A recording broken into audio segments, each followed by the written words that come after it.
매일 성경 묵상을 돕는 해설 가이드입니다. 안녕하세요. 묵상 코치입니다. 함께 읽고 나눌 말씀은 요한복음 13장 18절에서 30절까지 말씀입니다. 오늘 본문에서 예수님은 유다의 배신을 분명하게 밝히십니다. 그 가장이 예수님께도 몹시 괴로웠을 것입니다. 13장 앞구절에서 예수님은 3번씩이나 자신을 배반한 사람들에 대해 암시했지만 제자들은 깨닫지 못했습니다.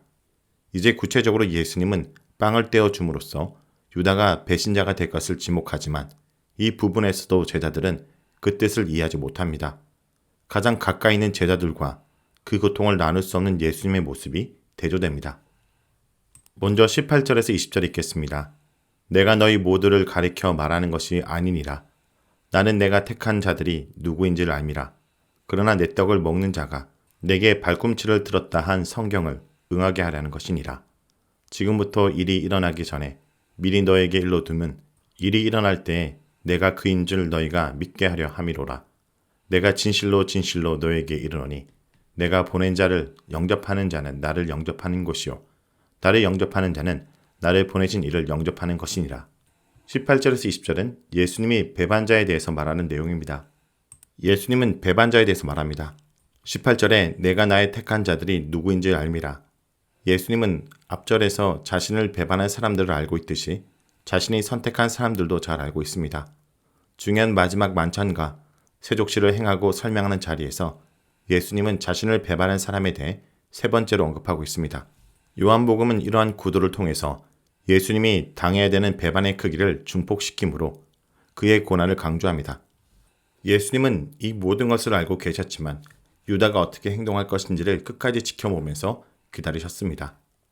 예수님은 이제 제자들과 예수님 그리고 하나님이 하나로 연합되어 있음을 말합니다. 예수님은 자신의 죽음을 앞두고 이제 제자들이 자신을 대신해서 세상으로 나가기를 원하고 있습니다. 그 제자들은 예수님으로부터 보냄을 받았고 그것은 곧 하나님으로부터 보냄을 받은 것과 같습니다. 즉 예수님이 보낸 사람들을 영접함은 곧 하나님이 보낸 사람들을 영접하는 것임을 강조해서 제자들로 하여금 용기와 확신을 갖게 합니다. 다음은 21절에서 30절 읽겠습니다. 예수께서 이 말씀을 하시고 심령이 괴로워 증언하여 이르시되 내가 진실로 진실로 너에게 이르노니 너희 중 하나가 나를 팔리라 하시니 제자들이 서로 보며 누구에게 대하여 말씀하시는지 의심하더라. 예수의 제자 중 하나 곧 그가 사랑하시는 자가 예수의 품에 의지하여 누웠는지라. 시몬 베드로가 머리짓을 하여 말하되 말씀하신 자가 누구인지를 말하라 하니 그가 예수의 가슴에 그대로 의지하여 말하되 주여 누구니까? 예수께서 대답하시되 내가 떡 한 조각을 적셔다 주는 자가 그니라 하시고 곧 한 조각을 적셔서 가룟 시몬의 아들 유다에게 주시니 조각을 받은 후 곧 사탄이 그 속에 들어간지라. 이에 예수께서 유다에게 이르시되 내가 하는 일을 속히 하라 하시니 이 말씀을 무슨 뜻으로 하셨는지 그 앉은 자 중에 아는 자가 없고 어떤 이들은 유다가 돈계를 맡았으므로 명절에 우리가 쓸 물건을 사라 하시는지 혹은 가난한 자들에게 무엇을 주라 하시는 줄로 생각하더라. 유다가 그 조각을 받고 곧 나가니 밤이러라. 21절에서 22절은 예수님의 번민입니다. 요한복음 저자는 제후의 만찬 장면에 세족식과 가룟 유다의 배반 장면을 포함시키면서 양자를 긴밀하게 연결합니다. 세족실에서 저자는 가룟 유다가 예수님을 배반할 것임을 계속해서 언급하거나 아니면 복선을 깔았습니다. 예수님이 세족식을 하는 장면에 앞서 요한은 마귀가 벌써 시몬의 아들 가룟 유다의 마음에 예수를 팔려는 생각을 넣었다라고 말합니다. 모든 제자들은 깨끗하지만 그렇지 않은 제자가 있다는 것을 말하고 시편 9절에 인용하여 자신을 배반할 자가 있음을 예시합니다. 이제 이런 예시와 복선을 넘어 배반자가 누구인지를 보여줄 시간이 왔습니다. 13장 21절에서 26절에 유다의 배반이 밝혀집니다. 예수님은 너희 중 하나가 나를 팔리라고 말합니다.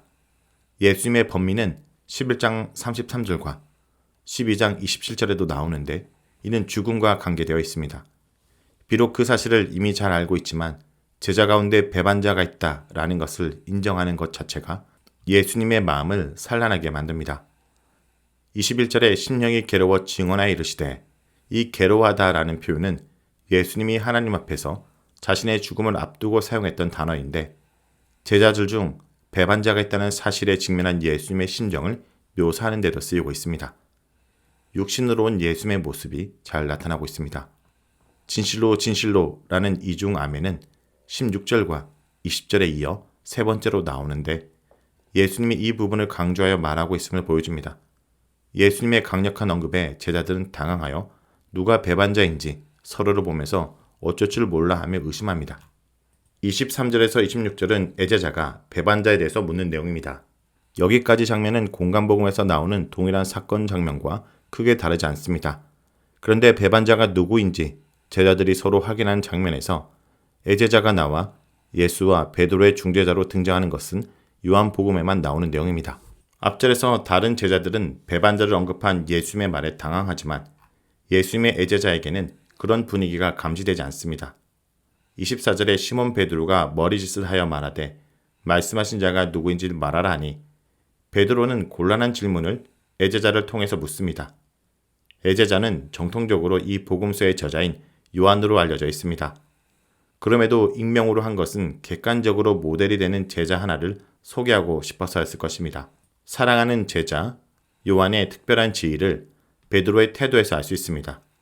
또 가슴이라는 표현에서 볼 수 있듯이 베드로는 예수님께 직접 배반자가 누구인지 묻는 대신에 제자를 통해서 질문합니다. 그 질문 자체가 쉽지 않기에 좀 더 예수님과 가까운 사람인 제자를 통해서 묻는 것이 자연스럽기 때문일 것입니다. 25절에 그가 예수의 가슴에 그대로 의지하여 말하되 주여 누구니까? 제자는 개인적으로 예수님의 가슴에 기대어 은밀하게 예수를 주라고 부르면서 누가 배신할 것인지를 묻습니다. 그러자 예수님은 작은 빵 조각을 적셔서 유다에게 줌으로써 누가 배반할 것인지를 알려주십니다. 아마도 그 당시 간습에 따라 빵 조각을 포도주에 적셔서 주었을 것입니다.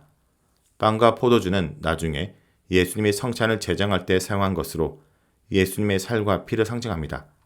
그런데 자신의 살과 피를 배반자 유다에게 줌으로써 성찬이 예수님의 육체적 고통뿐 아니라 배반당하는 정신적 고통까지도 담고 있음을 보여줍니다. 13장에서 예수님의 행동은 발을 씻는 것과 포도주에 적신 한 조각 떡을 주는 것입니다.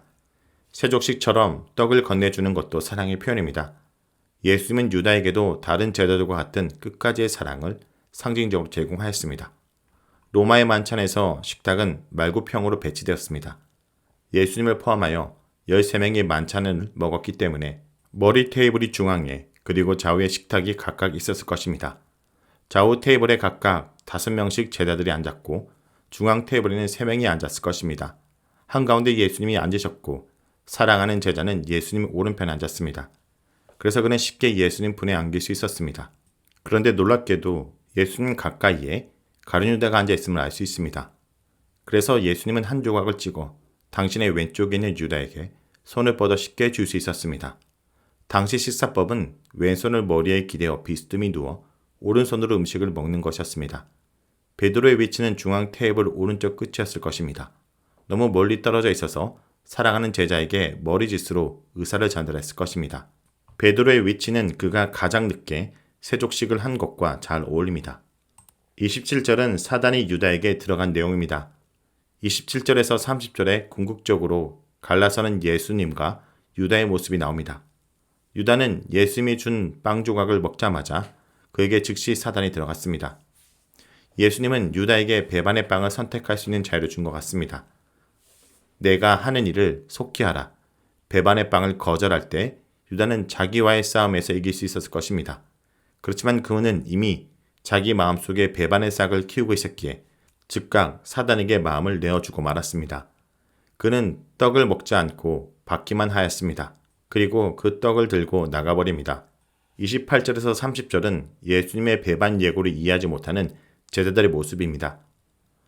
요한복음은 예수님께서 이 말씀을 무슨 뜻으로 하시는지 그 앉은 자 중에 아는 자가 없다라고 상황을 설명합니다.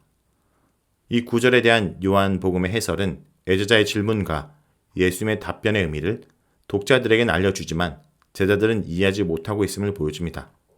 왜냐하면 27절에 예수님은 유다에게 내가 하는 일을 속히 하라고 말하면서 유다의 배신을 막는 것이 아니라 허락한 것처럼 보였기 때문에 그 상황을 이해하지 못했을지도 모릅니다. 그러나 요한복음은 애제자를 포함한 모든 제자들의 몰 이해를 통해서 예수님이 겪은 배신의 아픔을 드러냅니다. 27절에서 요한은 유다의 배반 이유를 보여줍니다. 공간복음에서는 유다가 돈 때문에 예수님을 배반했다고 기록한 반면에 요한복음에서는 그 배반의 원인자가 사탄이라고 말합니다. 즉 요한복음은 예수님이 유다의 사소한 물욕 때문에 십자가에 내몰렸다기보다는 더 근원적인 원인자인 사탄의 계계에 의해 그렇게 되었다고 기록하고 있습니다. 예수님이 구체적으로 유다가 배반할 것이라고 지목하였는데도 제자들은 예수님의 의도를 전혀 눈치채지 못합니다. 예수님은 제자들에게서조차 이 어려운 가운데서 전혀 도움을 받을 수 없는 처지임을 보여줍니다. 요한복음은 그 상황을 다음과 같은 표현으로 빠르게 마무리합니다. 30절에 즉 유다가 그 조각을 받고 곧 나가니 밤이러라.